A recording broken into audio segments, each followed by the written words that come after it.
না, খুব ভালো পরিবেশ, এত পুরনো একটা উৎসব দোলযাত্রার সময় এখানে হয়ে থাকে এবং এসে সত্যি খুব ভালো লাগলো। প্রচুর পুণ্যার্থী এসেছেন এবং বিরাট মানে আয়োজন আর কি, আপনারাও দেখেছেন, সেটা খুব ভালো লেগেছে। এবং সত্যি কথা বলতে এখানে এসে একটা আলাদা রকমের এনার্জি নিয়ে ফিরছি আর কি, যেন আরও প্রচারটা ভালো মতো করতে পারি। খুব ভালো লাগলো, পরিবেশ খুব ভালো। তো মানুষের মধ্যে সারা তো আগাগোড়াই প্রথম থেকেই ভালো পাচ্ছি। এখন মানুষ যদি মানুষের মতো ভোটটা দিতে পারেন তবে নিশ্চিত আমরা জিতছি। এখন আমাদের টার্গেট একটাই, শুভেন্দুবাবুর যে অর্থ এবং অর্থের যে মেশিনারি সেটাকে আটকানো। ওটাকে যদি আমরা আটকাতে পারি আমরা ব্যাপক ব্যবধানে জিতব। দেখুন, এখানে তো প্রচার করতে আসিনি, এখানে এসেছি এই উৎসবে পার্টিসিপেট করতে, এই উৎসবে অংশগ্রহণ করতে। সেখানে কিছু মানুষের সাথে দেখা হলে তাদেরকে প্রণাম করা বা তাদের সঙ্গে যে সামাজিক যে কথাবার্তাটুকুনি হয় সেইটুকুই। আলাদা করে আমাকে ভোট দিন বা ভোট চাইতে আসা, তার জন্য এই উৎসবে আসিনি। তারপরেও সাধারণ মানুষের, মহিলাদের মধ্যে, মায়েদের মধ্যে, দাদাদের মধ্যে যে উৎসাহ বা ভালোবাসাটা দেখেছি সেটা সত্যি তার জন্য কৃতজ্ঞ।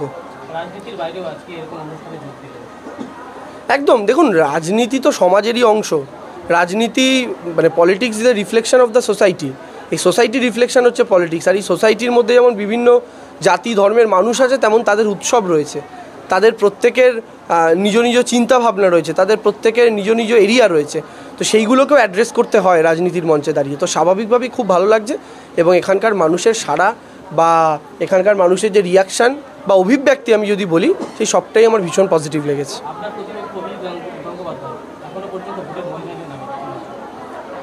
না, আমার তো মনে হচ্ছে শুভেন্দুবাবু হয় ওভার কনফিডেন্ট, আর নাহলে শুভেন্দুবাবু বুঝে গেছেন সিটটা হারছেন। দুটোর মধ্যে যে কোনো একটা হবে।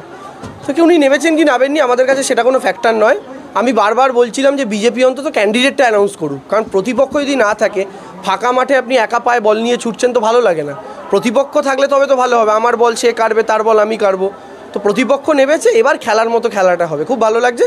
এবং আমি আমার অপর দিকে যারাই আছেন না কেন, প্রত্যেকটা রাজনৈতিক দলের প্রতিপক্ষ যারা আছেন, আমার সবাইকে অভিনন্দন আমার তরফ থেকে। নন্দীগ্রামে এবার লিড হবে তৃণমূলের, এবং নন্দীগ্রামে এবার লিড দিয়ে প্রমাণ করবে যে 2021-এ মমতা ব্যানার্জি নন্দীগ্রাম থেকে জিতেছিলেন। এটা নন্দীগ্রাম প্রমাণ করে দেবে।